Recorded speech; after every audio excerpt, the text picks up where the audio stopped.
का यह दूसरा सीरीज है। इस तरह से कई सीरीज दिया जाएगा। इस सीरीज का पहला प्रश्न है, सत सहस्त्री संहिता का दूसरा नाम क्या है? Option A Purana, B Ramayana, C Veda, D Mahabharata. और इसका सही आंसर है महाभारत। जी हाँ, महाभारत को सत सहस्त्री संहिता भी कहा जाता है। अगला प्रश्न है, महाभारत का समालोचनात्मक संस्करण किसने तैयार किया था? जी, आलोचनात्मक संस्करण किसने तैयार किया था? ए R.D. बनर्जी ने, बी के.बी. जायसवाल ने, सी बी.के. सुधांकर ने और डी पी.के. काने ने। और इसका सही आंसर है सी B.S. सुधांकर ने। अब अगला प्रश्न है, पहली स्मृति के रचनाकार कौन थे? जी हाँ, पहली स्मृति के रचनाकार कौन थे? Option A Vishnu, B Narad, C Manu और डी वेदव्यास। जी हाँ, तो पहली स्मृति के रचनाकार कौन थे? तो इसका सही आंसर है सी जी मनु। मनु पहली स्मृति के रचनाकार है। अब नेक्स्ट प्रश्न है, महाभारत के किस पर्व में महाभारत युद्ध के कारणों का उल्लेख किया गया है? जी हाँ, ऑप्शन ए शांति पर्व में, बी आदि पर्व में, सी अनुशासन पर्व में और डी सभी पर्व में। और इसका सही आंसर है ऑप्शन बी आदि पर्व में। जी हाँ, आदि पर्व में महाभारत के कारणों का वर्णन किया गया है। अगला प्रश्न है, कुंती और निषादी लघु कथा का रचनाकार किसने था? अर्थात कुंती और निषादी लघु कथा का रचनाकार कौन किया था? ऑप्शन ए महादेवी वर्मा ने, बी प्रेमचंद ने, सी महाश्वेता देवी ने और डी भगवती चरण वर्मा ने। उसका सही आंसर है सी। जी हाँ, सी इसका सही आंसर है। महाश्वेता देवी ने कुंती और निषादी लघु कथा का रचना की थी। नेक्स्ट प्रश्न है, माता के नाम से पुत्रों के नामकरण की परंपरा किस राजवंश में प्रचलित थी?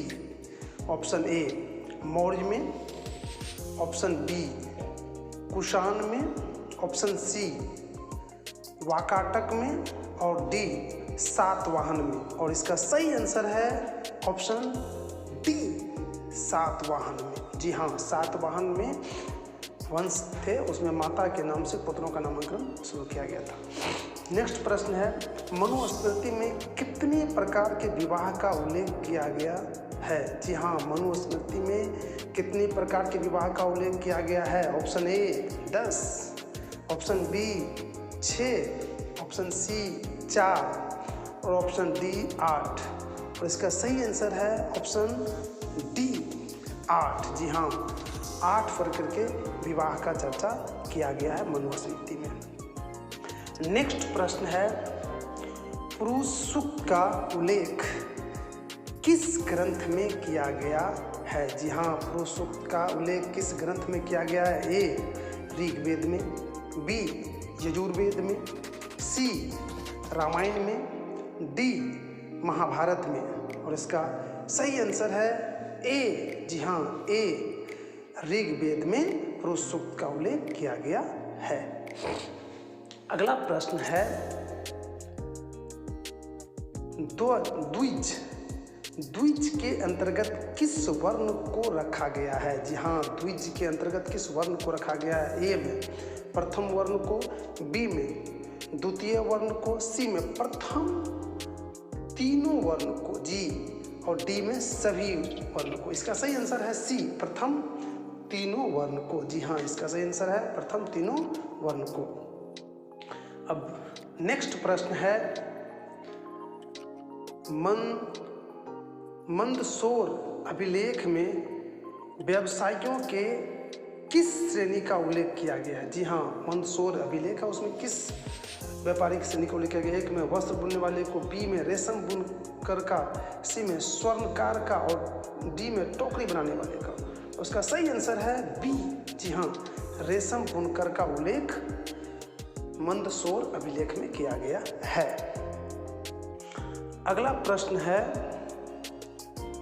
स्त्री धन किससे संबंधित था? जी, स्त्री धन किससे संबंधित था? ए में पिता के धन से अर्थात पिता द्वारा जो धन मिलता था उससे, बी में पति के धन से, और सी में पुत्री के धन से, और डी में स्त्री को मिले उपहार के धन से। जी हाँ, तो इसका सही आंसर है डी। स्त्री को जो उपहार मिलता था वही उसके धन कहलाते थे। अब अगला प्रश्न है कि वणिक किसको कहा जाता था? जी हाँ, वणिक किसको कहा जाता था? ऑप्शन ए में साधु को, बी में भिखारी को, सी में व्यापारी को, और डी में यात्री को। और इसका सही आंसर है सी, व्यापारी को वणिक कहा जाता था। जी हाँ, व्यापारी को वणिक कहा जाता